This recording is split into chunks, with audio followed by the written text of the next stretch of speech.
So people, अब जो हम कॉन्सेप्ट पढ़ने जा रहे हैं वो है method for valuation of goodwill. Methods for goodwill valuation का कॉन्सेप्ट हम पढ़ने जा रहे हैं। देखो, जो गुडविल होती है ना, उसकी कैलकुलेशन जो है वो हम करने जा रहे हैं। तो गुडविल की जो है वो कैलकुलेशन जो है वो कितने टाइप के थ्रू होती है, मतलब हाँ, कैलकुलेशन जो है वो गुडविल की है तो उसके कितने मेथड्स हैं।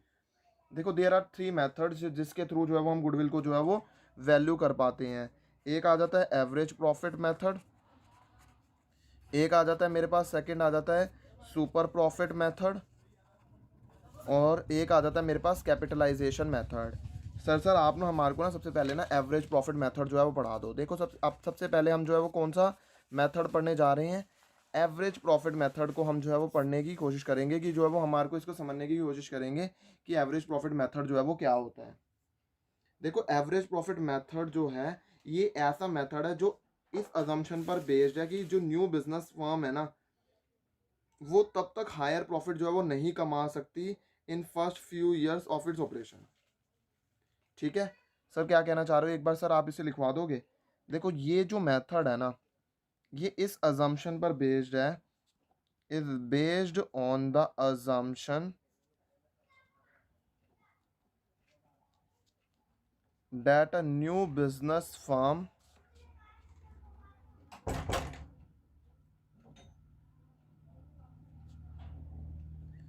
will not be able to earn the higher profits in the first few year of its operation।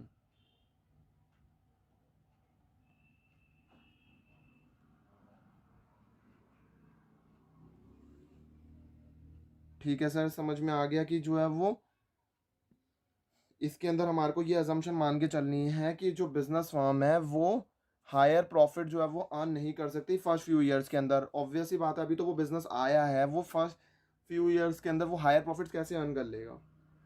That is why हम जो है वो गुडविल को जो है वो कैसे वैल्यू करेंगे इस केस के अंदर? इस केस के अंदर हम गुडविल को जो है वो एग्रीड नंबर ऑफ ईयर्स जो है उसके बेसिस पर वैल्यू करेंगे। तो उस केस के अंदर हम क्या करेंगे? एग्रीड नंबर ऑफ ईयर जो परचेज है ना एवरेज प्रॉफिट्स के ऑफ पास्ट फ्यू ईयर्स के, जो भी एवरेज प्रॉफिट्स होंगे उसके बेस पर हम गुडविल को वैल्यू करेंगे। सर कहना क्या चाह रहे हो? एक बार आप सर जो है वो इसको लिखवा दो कि जो है वो कहना क्या चाह रहे हो। देखो, गुडविल की वैल्यूएशन के लिए ना, दैट इज वाई हम जो है वो गुडविल को वैल्यू करते हैं। Goodwill is valued at agreed number of years purchase of average जो भी प्रॉफिट्स होंगे पास्ट फ्यू ईयर्स के, उनका हम क्या करेंगे? एवरेज करेंगे। लेकिन कौन से ईयर्स का करेंगे? हम जो है वो पास्ट फ्यू ईयर्स का जो है वो हम एवरेज लेंगे। ठीक है सर, ये समझ में आ गया। सर आपने ना ये एवरेज प्रॉफिट कह रहे हो, सर हमारे को ना एवरेज प्रॉफिट जो है वो क्या होता है, कैसे निकालते हैं, ये नहीं समझ में आ रहा।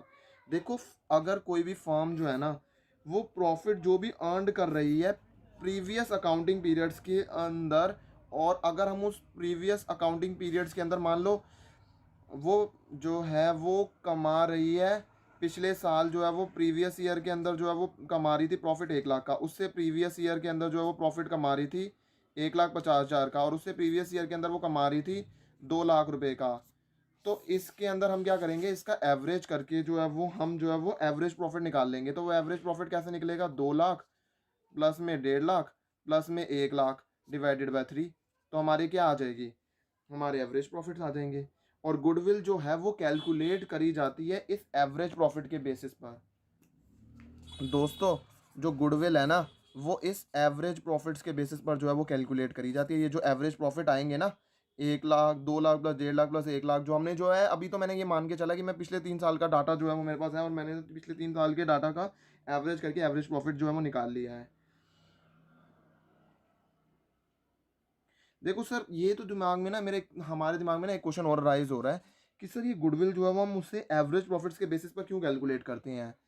देखो, गुडविल को हम एवरेज प्रॉफिट्स के बेसिस पर इसीलिए कैलकुलेट करते हैं क्योंकि हमारे को इतनी एक्सपेक्टेशन है जो हम जो है वो एवरेज प्रॉफिट के बेसिस पे निकाल रहे हैं ना, कि हम इतना ना फ्यूचर के अंदर भी कमा लेंगे।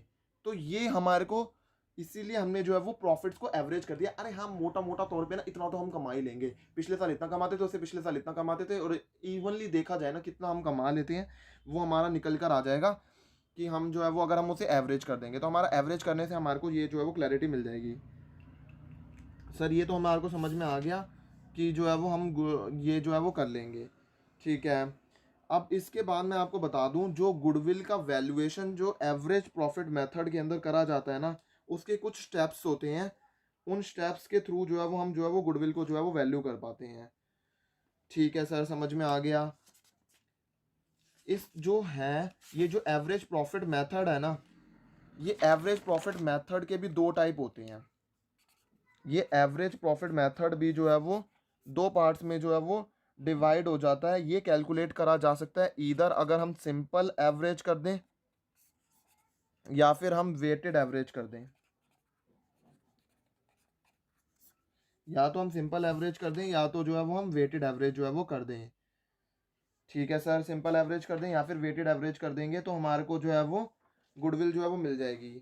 देखो, सबसे पहले जो है वो हम क्या करेंगे, सिंपल एवरेज मेथड जो है वो सीख लेते हैं। सिंपल एवरेज मेथड के अंदर क्या करते हैं, देखो सिंपल एवरेज मेथड के अंदर सबसे पहला स्टेप होता है कि हमारे को कैलकुलेट करने होते हैं एवरेज प्रॉफिट्स को, हमें कैलकुलेट करना पड़ता है। सर एवरेज प्रॉफिट्स को कैलकुलेट करना पड़ता है मतलब, देखो कभी कभार क्या होता है, हमारे को जो है वो प्रॉफिट्स दिए होते हैं सम एडजस्टमेंट्स के साथ में, तो उस केस के अंदर हमारे को प्रॉफिट्स को एडजस्ट करना पड़ता है। अच्छा सर, हमारे को जो है वो प्रॉफिट्स को एडजस्ट करना पड़ता है। हाँ सर, हमारे को जो है वो प्रॉफिट्स को एडजस्ट करना पड़ता है।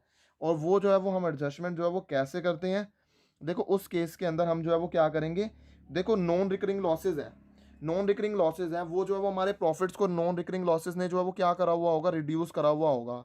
क्या ये बार बार होंगे, क्या अभी हुए हैं बस, मतलब एज सच ऐसे लॉसेज हैं जैसे कि फायर हो गई, ये हो गया, ये अभी हो गए हैं, तो ये अभी हुए हैं, बार बार तो नहीं होते हमारे बिजनेस में। आंख तो ये तो थोड़ी है कि बार बार ही लगती रहती है। नॉन रिकरिंग लॉसेज है, इनको जो है ना, इसका इफेक्ट जो है वो प्रॉफिट में से खत्म कर दो।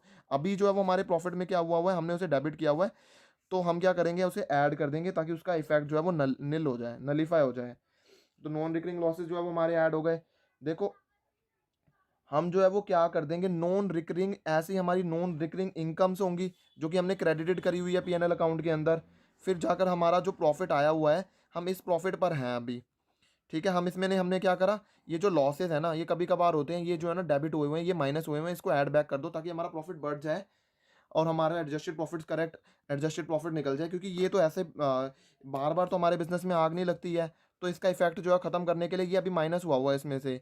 अगर आपको तो इतना तो जो है वो आप इतने तो जो है वो कॉमन सेंस है ही है, अगर कोई चीज़ माइनस हुई हुई है और अगर मुझे जो है वो और माइनस करके फिर ये वाली फिगर आई है और मुझे वापस उसी फिगर के ऊपर जाना है, देखो 10 है, 10 में से 2 रुपये गए, 8 है। अब मैं कह रहा हूँ मेरे को 8 में ना, ये 2 रुपये जो है वो बार बार तो होते नहीं है, तो मुझे जो है ना 10 रुपये पे भी वापस जाना है, तो मैं क्या करूँगा, 8 में 2 रुपये ऐड कर दूंगा, तो मेरे 10 पे पहुंच जाऊंगा। तो ऐसे ही जो है वो हमने क्या करा, मान के चलो यहाँ पर जो है वो लॉस था हमारा, मान लो हमारा जो प्रॉफिट आ रहा है वो 10 रुपये का आ रहा है और ये 2 रुपये था, तो हमने क्या करा, हमने जो है मान लो ये आठ आठ रुपये आ रहा था और हमने जो है वो क्या कर दिया, एक तरह से 8 में हमने एक तरह से 2 रुपये जो है वो ऐड कर दिए जो भी नॉन रिकरिंग लॉसेस के थे। अब सर ये तो बात समझ में आ गई। ऐसे ही सर हमारे को तो जो है वो सर ऐसे जो जैसे आपने लॉसेस बताया, ऐसे ही जो है वो हमारी नॉन रिकरिंग इनकम और गेन्स भी होते हैं जो कि अभी हुए हैं, बार बार तो नहीं होने वाले। तो उस नॉन रिकरिंग इनकम और गेन्स का क्या करेंगे, उसको डिडक्ट कर दो। वैसे तो अभी ये प्रॉफिट्स के अंदर ऐड हुए हुए हैं, ये तो आपको पता ही है, ये है डेबिट साइड और ये क्रेडिट साइड। ये जो प्रॉफिट है ये क्यों आ रहा होगा, ये क्रेडिट साइड के आइटम्स को ऐड करने से और डेबिट साइड के आइटम्स को माइनस करने की वजह से आ रहा है। तो अब हम जो है वो हम क्या करेंगे, हम नॉन रिकरिंग इनकम और गेन्स को जो है वो क्या कर देंगे, अभी ये ऐड हुए हुए हैं, प्लस हुए हुए हैं, तो हम क्या कर देंगे, non recurring income and gains को जो है वो माइनस कर देंगे। ठीक है sir, non recurring income and gains को हमने माइनस कर दिया। और सर और क्या कैसे निकलेगा, देखो हमारे को जो है ना ऐड करना पड़ेगा जो रिकरिंग नेचर के इनकम एंड गेन्स है जो कि नॉर्मल होते ही हैं, उनको तो ऐड करेंगे ही करेंगे। रेंटल इनकम आती आती है जो कि रिकरिंग इनकम है हमारी, जो प्रॉफिट एंड लॉस अकाउंट के अंदर है, वो तो हम उसे ऐड करेंगे ही करेंगे। बिल्कुल सही बात है सर, उसको जो है वो हम ऐड करेंगे ही करेंगे। रिकरिंग नेचर की जो इनकम होंगी वो तो ऐड करेंगे करेंगे। और जो रिकरिंग नेचर के जो खर्चे हैं, जो बार बार बिजनेस के अंदर रोज़मर्रा के जो बिजनेस के एक्सपेंसेस और लॉसेस हैं, वो तो हम जो है उन्हें डिडक्ट करेंगे ही करेंगे। और इन सभी को करने के बाद जो हमारे पास प्रॉफिट आता है ना, उस प्रॉफिट को जो है वो कहा जाता है एडजस्टेड प्रॉफिट। सर मज़ा आ गया एडजस्टेड प्रॉफिट सीख कर, क्या मज़ा आ गया यार सर। एडजस्टेड प्रॉफिट आज हमारे को सीखने के लिए मिला, हमने कोशिश करी तो हमारे को एडजस्टेड प्रॉफिट जो है सीखने के लिए मिला कि एडजस्टेड प्रॉफिट ये होता है। सर एडजस्टेड प्रॉफिट निकालने से हमारा जो है वो, एडजस्टेड प्रॉफिट्स क्यों निकाले हैं? देखो एडजस्टेड प्रॉफिट्स मैंने इसीलिए निकाले हैं क्योंकि, गुड क्वेश्चन, आपके दिमाग में जो है ना, जो ये क्वेश्चन अराइज हो रहा है ना कि सर हमने जो है वो एडजस्टेड प्रॉफिट तो सर आपने निकालना सिखा दिया, लेकिन हम तो अभी एवरेज प्रॉफिट मेथड पढ़ रहे थे, ये एडजस्टेड प्रॉफिट में एडजस्टेड प्रॉफिट्स क्यों निकाले हैं? देखो एडजस्टेड प्रॉफिट्स हमने इसीलिए निकाले हैं क्योंकि एवरेज प्रॉफिट जो है वो कैसे कंप्यूट करे जाते हैं, अगर हम एडजस्टेड प्रॉफिट्स को डिवाइड कर देते हैं नंबर ऑफ ईयर्स पर। ठीक है, अगर हम एडजस्टेड प्रॉफिट्स को नंबर ऑफ ईयर्स से डिवाइड कर देते हैं तो हमारा जो है वो एवरेज प्रॉफिट्स आता है। तो एवरेज प्रॉफिट्स के लिए जो है वो एडजस्टेड प्रॉफिट्स निकालने की रिक्वायरमेंट तो पड़ी सर, बिल्कुल सही बात है। एवरेज प्रॉफिट्स निकालने के लिए जो है वो एडजस्टेड प्रॉफिट्स की रिक्वायरमेंट पड़ी। मान के चलो, चलो मैं ना आपको एक एग्जांपल लिखवाता हूँ, उस एग्जांपल के अंदर जो है ना आप जो है वो क्या कर पाओगे, आप जो है वो एवरेज प्रॉफिट जो है वो निकाल पाओगे।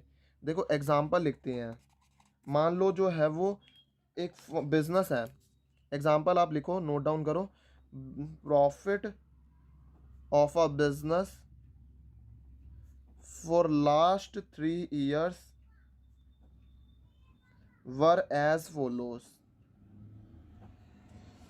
मान के चलता हूँ मैं, ईयर जो है वो कौन कौन से ले रहा हूँ, 2018, ईयर 2019 एंड ईयर 2020। इसके अंदर हमारे को प्रॉफिट आ रहा है, मान के चलता है हम 20,000 का प्रॉफिट आ रहा है, इसके अंदर हमारे को 30,000 का प्रॉफिट आ रहा है, और इसके अंदर हमारा 40,000 का प्रॉफिट आ रहा है। और इस जो 20,000 है, इसके अंदर हमने जो है वो after charging abnormal loss of ₹20,000, और इसके अंदर हमारा जो है वो इंक्लूडिंग हो रहा है एबनॉर्मल गेन ऑफ ₹60,000। एंड इसके अंदर हमने एक्सक्लूडिंग कर दिया है ₹80,000 एज मैनेजर्स की सैलरी। सर ये जो है वो आपने जो है वो ये क्या ये क्या क्या लिखा हुआ है? देखो यहाँ पर मैंने लिखा है एबनॉर्मल लॉस, एबनॉर्मल गेन, और यहाँ पर जो है मैंने एक्सक्लूड क्या करा हुआ है, इस 40,000 के अंदर मैनेजर की सैलरी जो है वो एक्सक्लूड करी हुई है। देखो सबसे पहले जो है वो हमारे को क्या करना पड़ेगा, अभी मैंने जो है वो आपको जो कॉन्सेप्ट पढ़ाया था, सबसे पहले आपका जो वो कॉन्सेप्ट जो है वो क्लियर होना चाहिए। कॉन्सेप्ट क्या कहता है कि हमारे को जो रिकरिंग एक्सपेंसेस होंगे उन्हें तो हमारे को माइनस कर देना है। ठीक है, रिकरिंग एक्सपेंसेस को हमारे को माइनस कर देना है, और जो रिकरिंग इनकम्स है उन्हें हमें ऐड कर देना है, और रिकरिंग जो नॉन रिकरिंग है, जो बिजनेस से रिलेशन में नहीं है, उन लॉसेस को हटा दो, उनका इफेक्ट खत्म कर दो। तो उन लॉसेस का इफेक्ट कैसे खत्म करा जाएगा, उन्हें ऐड बैक कर दो क्योंकि वो अभी माइनस हुए हुए हैं। ऐसी जो नॉन रिकरिंग इनकम्स हैं वो ऐड हुई हुई है, उनका इफेक्ट कैसे खत्म करा जाएगा, माइनस करके। ठीक है सर, हाँ सर सही बात है। सर एक काम करो ना, इस एग्जाम्पल को सॉल्व करवाने से पहले आप हमारे को ना कैलकुलेट कैसे करते हैं एवरेज प्रॉफिट, उसका ना एक फॉर्मेट लिखवा दो ताकि हमारे को ना कोई दिक्कत ना रहे। ठीक है, मैं कह रहा हूँ मैं, ठीक है फिर हम जो है वो क्या करते हैं, कैलकुलेशन का जो है वो एवरेज प्रॉफिट्स की कैलकुलेशन का हम जो है वो फॉर्मेट जो है वो लिख लेते हैं, ताकि जो है वो आपको कोई दिक्कत ना रहे कि कैसे जो है वो कैलकुलेट करे जाते हैं adjusted profits.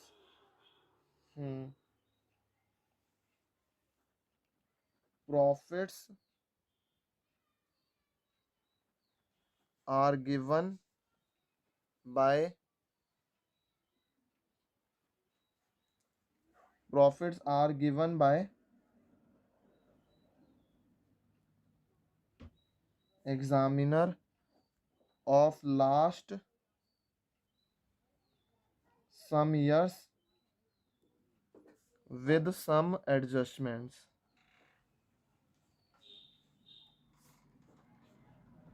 To calculate the adjusted profits,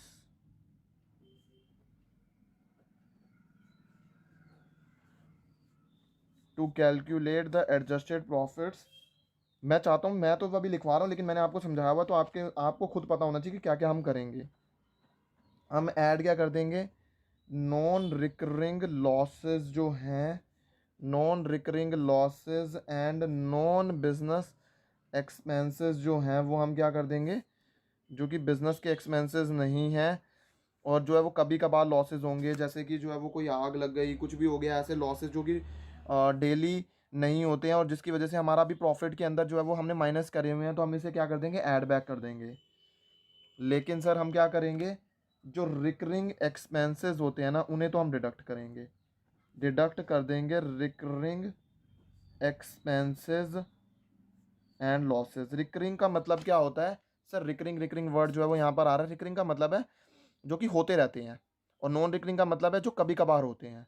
तो रिकरिंग और नॉन रिकरिंग का मतलब क्लियर हो गया। हाँ सर, रिकरिंग और नॉन रिकरिंग का मतलब ना क्लियर हो गया कि तो कहाँ पर थे हमने, जो है वो क्या कर दिया था, हमने नॉन रिकरिंग लॉसेस जो है वो हमने ऐड कर दिए थे और और रिकरिंग एक्सपेंसेस जो है वो हम डिडक्ट कर देते हैं। उसके बाद हम जो है वो क्या करेंगे, उसके बाद जो है वो हमें क्या करना है, उसके बाद हमारे को ऐड करना है जो भी रिकरिंग इनकम्स होंगी, जो कि हमारी नॉर्मल बिजनेस की इनकम्स होती हैं और गेन्स है, वो तो हम ऐड करेंगे ही करेंगे प्रॉफिट के अंदर। और जो हमारे non recurring non recurring incomes and gains होंगे उन्हें हम क्या कर देंगे, डिडक्ट कर देंगे, क्योंकि वो जो है वो कभी कभार होते हैं, अभी वो प्रॉफिट के अंदर ऐड हुए हुए हैं। तो उसे उसका इफेक्ट खत्म करने के लिए कोई भी चीज़ है वो प्लस हुई हुई है, उसका इफेक्ट अगर हमारे को खत्म करना है तो हम कैसे करेंगे, उसमें से वो माइनस कर दो। इसका तो मैंने अभी आपको एग्जाम्पल भी दिया था।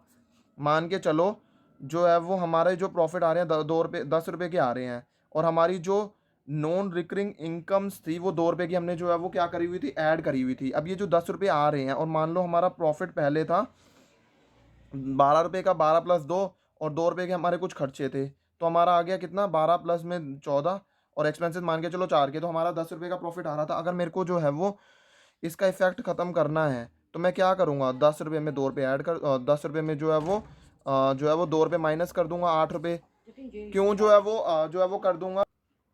तो हमारे को जो है वो क्या करना है, हम जो है वो एक तरह से हमने जो है वो नॉन रिकरिंग जो है वो इनकम्स एंड गेन्स जो है वो हमने जो है वो क्या कर देने हैं, डिडक्ट कर देने हैं। ठीक है सर, ये तो समझ में आ गया, हमारे को एवरेज प्रॉफिट जो है वो कैलकुलेट करना आ गया। सर आपने जो है वो एग्जांपल दिया था ना, अब हम वो खुद सॉल्व कर पाएंगे। ठीक है, आ जाओ हम जो है वो इस एग्जांपल को जो है वो सॉल्व कर लेते हैं। इस एग्जांपल को सॉल्व करने के लिए देखो हमारे पास ईयर 2018 के जो प्रॉफिट्स हैं, ईयर 2019 के जो प्रॉफिट हैं और ईयर 2020 के जो प्रॉफिट्स हैं वो कैसे कंप्यूट करे जाएंगे। ये 20,000 था, ये 30,000 है और ये 40,000 है। इसके अंदर एबनॉर्मल लॉस का इफेक्ट जो है वो एडजस्ट हुआ हुआ है, इसके अंदर एबनॉर्मल लॉस का इफेक्ट जो है वो एडजस्ट हुआ हुआ है। मतलब ये जो प्रॉफिट आ रहे हैं इसमें से एबनॉर्मल लॉस जो है, लॉस बाय फायर, ये सारी चीज़ें माइनस हुई हुई हैं, जो कि होनी नहीं चाहिए। क्योंकि हमारे को तो जो है वो निकालना है मोटा मोटा हम कितना कमा लेते हैं, ये तो एक साल में हो गया। अब ये तो थोड़ी बार बार होता है ऐसा, हर साल आग लगती है, तो कभी कभार एक्स्ट्रा ऑर्डिनरी जो है वो सिचुएशन अराइज हो गई, तो इसका इफेक्ट खत्म करेंगे कैसे, इसमें जो है वो 20,000 का एबनॉर्मल लॉस जो है वो ऐड कर देंगे। ठीक है, यहाँ पर हमारा एबनॉर्मल गेन हो रहा था, उसका इफेक्ट ख़त्म करने के लिए ये हमारे प्रॉफिट के अंदर ऐड हुआ है, तो इसका इफेक्ट अब यहाँ पर ना आप एक काम करो, यहाँ पर 80,000 ले लो प्रॉफिट। ठीक है सर, और यहाँ पर आप ले लो 1,40,000 का प्रॉफिट है। एक मैंने क्वेश्चन को मॉडिफाई करा, यहाँ पे 1,40,000, यहाँ पर 80,000 और यहाँ पे 20,000 है। अब ये जो 1,40,000 है इसके अंदर से हमारा मैनेजर की सैलरी क्या है, मैनेजर की सैलरी नॉन रिकरिंग है या रिकरिंग है, रिकरिंग नेचर का खर्चा है यार, ये तो जो है वो मैनेजर जो है वो हमने ऑर्गेनाइजेशन के अंदर रखा हुआ है, उसको जो है वो सैलरी तो देनी पड़ेगी। तो ये जो 1,40,000 है ना, इसमें से हम 80,000 को माइनस कर देंगे। तो पहले केस के अंदर हमारा प्रॉफिट कितना आ गया, 40,000।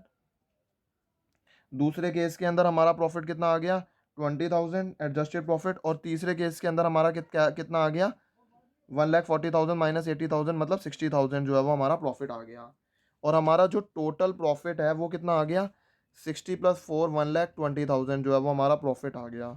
ये जो हमारा 1,20,000 प्रॉफिट आया है, हम सर एवरेज प्रॉफिट कैसे निकाल पाएंगे, एडजस्टेड एवरेज प्रॉफिट निकालने के लिए हमारे को क्या करना पड़ेगा, 1,20,000 और हमारे कितने साल हैं, 1, 2 एंड 3, तो 3 से डिवाइड कर देंगे, 3 4 12, 40,000 आ गया हमारा एडजस्टेड एवरेज प्रॉफिट। तो हमने एडजस्टेड एवरेज प्रॉफिट जो है वो निकालना सीख लिया। सर ये एडजस्टेड एवरेज प्रॉफिट निकाल के हमने क्या उखाड़ लिया, हमारे को तो जो है वो गुडविल निकालनी थी। गुडविल की कैलकुलेशन के लिए हमारे को जो है वो क्या करना पड़ेगा, हमारे को स्टेप नंबर 3 जो है वो फॉलो करना पड़ेगा। स्टेप नंबर 3 के अंदर जो है वो कैसे हमारी क्या निकलेगी, गुडविल जो है वो कैलकुलेट होगी। देखो हमारे को एक बार हमने जो है वो एडजस्टेड एवरेज प्रॉफिट जो है वो निकाल लिए, उसके बाद हम गुडविल को जो है वो कैसे कैलकुलेट करेंगे। हमारे जो एडजस्टेड एवरेज प्रॉफिट्स हैं ना, एडजस्टेड एवरेज प्रॉफिट्स हैं, उसको हम मल्टीप्लाई कर देंगे नंबर ऑफ ईयर्स परचेज से, तो हमारे पास जो है वो क्या आ जाएगी, हमारी गुडविल जो है वो आ जाएगी। ठीक है सर, हमारे जो है वो एडजस्टेड एवरेज प्रॉफिट्स को नंबर्स ऑफ ईयर्स परचेज से जो है वो अगर हम मल्टीप्लाई कर देंगे तो हमारी जो है वो क्या आ जाएगी, हमारे जो है वो एडजस्टेड प्रॉफिट जो है वो हमारी गुडविल जो है वो कंप्यूट हो जाएगी।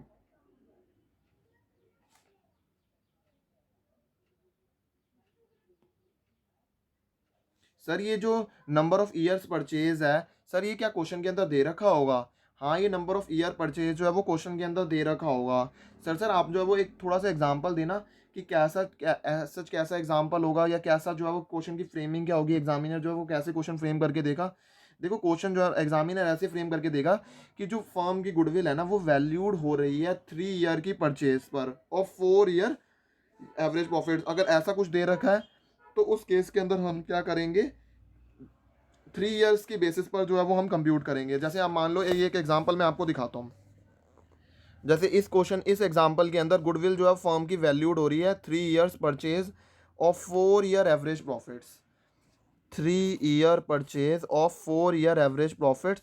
तो फर्म जो है वो अर्न क्या कर रही है, प्रॉफिट्स प्रीवियस 4 ईयर्स के अंदर ऐसे ऐसे प्रॉफिट्स अर्न कर रही है। तो हम सबसे पहले हमने एवरेज प्रॉफिट निकालना सीखा हुआ है, हम इन चारों सालों का एवरेज कर देंगे और फिर गुडविल निकालने के लिए हम क्या करेंगे, हम जो है वो जो एवरेज प्रॉफिट्स आए थे उसे हम नंबर ऑफ ईयर्स परचेज से मल्टीप्लाई कर देंगे। अब गुडविल जो है वो 3 सालों के बेसिस पर वैल्यू हो रही है, बिल्कुल सही बात है, 3 सालों के बेसिस पर वैल्यूड हो रही है। तो 3 सालों के बेसिस पर वैल्यूड हो रही है तो हम क्या करेंगे, एवरेज प्रॉफिट्स को मल्टीप्लाई कर देंगे नंबर ऑफ ईयर्स परचेज से, और हम जो है वो 15,000 मेरा एवरेज प्रॉफिट्स था, उसे मैं 3 ईयर से मल्टीप्लाई कर दूंगा और हमारा जो है वो गुडविल जो है वो कंप्यूट हो जाएगी। सर समझ में आ गया ये तो, कि ये जो क्वेश्चन के अंदर ही दे रखा होगा ये जो नंबर ऑफ ईयर्स परचेज है। तो हमने जो है वो क्या करना सीख लिया, हमने जो है वो नॉर्मल बिजनेस प्रॉफिट जो है वो निकालना सीख लिया, कैसे निकाले जाते हैं, हमने एवरेज प्रॉफिट निकालना सीख लिया, और नंबर ऑफ ईयर्स परचेज जो है वो हमने निकालना सीख लिया। Sir number of years purchase का मतलब क्या था, नंबर ऑफ ईयर्स परचेज का मतलब है कि मतलब फर्म जो है वो कितने सालों तक वो प्रॉफिट जो है वो लाइकली है कि वो अर्न कर पाएगी, बिकॉज जो उसने एफर्ट जो है वो पास्ट के अंदर जो है वो करे हुए हैं। और ये जो है वो हम यूज़ करते हैं गुडविल की वैल्यूएशन के अंदर। नंबर ऑफ ईयर्स परचेज का मतलब है ईयर्स जिसके लिए फर्म जो है वो लाइकली है कि वो इतना प्रॉफिट जो है वो अर्न कर लेगी, क्योंकि उसने एफर्ट जो है वो पास्ट के अंदर जो है वो करे हुए हैं।